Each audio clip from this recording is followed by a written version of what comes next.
xiriirka qaaliladan iyo weliba Raaga Cabdi ayaa lagu tilmaamay mid waqti badan jiray waxaana haatan laga joogaa 7 sano markii labadaani xiriirka jacayl ee haatan ee balaaran ee ka dhaxeeya uu soo bilowday haddaba in la shaaciyo ama la ogaado xiriirka labadaani ka dhaxaysa ayaa ahayd dhawaanahani kadib dhowr muuqaalo isla soo duubeen oo laga dareemay jacaylka lamaanahan ay isku qabaan haatan waxaa bannaanka u soo baxay jacaylka farxadda iyo weliba labadoodu in ay isjecel yihiin waxaana dhawaanahani magaalada Nairobi ee dalkaasi Kenya lagu arkay laguna soo bandhigay muuqaalo qarsoon oo laga duubay labadaani waa Raaga Cabdi iyo weliba qaaliladan asbuucii la soo dhaafay waxay dalxiis u aadeen magaalada Garissa halkaas oo farxad ay ku soo qaateen weliba baadiyaheeda iyadoo ay iska soo duubeen muuqaalo qurux badnaa kuwaas oo romantic ama jacayl ahaa haatan waxaa leeyahay rooskoodu goormuu dhacaya waana su'aasha ugu weyn ee qof walba isweydiinayo rooskooda ayaa la filayaa in sanadka soo aadan bilaha ugu horeeya uu ka dhaco magaalada Nairobi waxaana haatan jirta abaabul ku aadan sidii arooskaasi uu u dhicin lahaa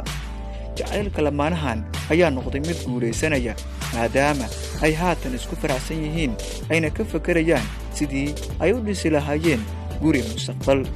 ee markaasi caruurna ay kala helaan 2012 ayuu soo bilowday xiriirkan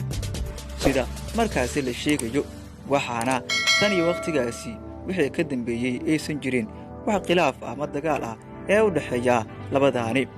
Raaga Cabdi ayaa xilligaasi aad u daayaraa 2012 oo haatan laga joogo ku dhawaad 8 sano waxaa sidoo kale xilligaasi daayareen fanaanada kale ee lagu magacaabo qaaliladan walow labadooduba ay daayaraayeen haddana xiriirkooda ayaa noqday mid si wanaagsan ku bilowda waxaana haatan la leeyahay waxa uu ku dhammaanayaa si aad u sareysa maadaama ay ka fakarayaan sidii guri lagu yagleeli lahaa mustaqbalkana ay labadoodu isguursan lahaayeen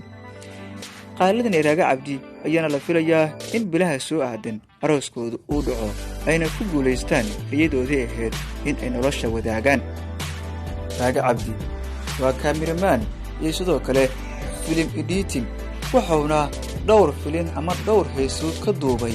fanaanada qaaliladan waxaana la leeyahay xiriirkooda ayaa ka bilowday shaqada ay wada qabteen iyo weliba in ay yihiin kuwa xilli walba isla joogo taasina ay u sahashay in xiriir wanaagsan oo jacayl oo balaaran ay isku qaadaan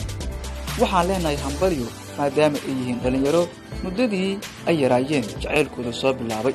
haatana u muuqda in ay ku guuleysanayaan farxadoodana ay qaadanayaan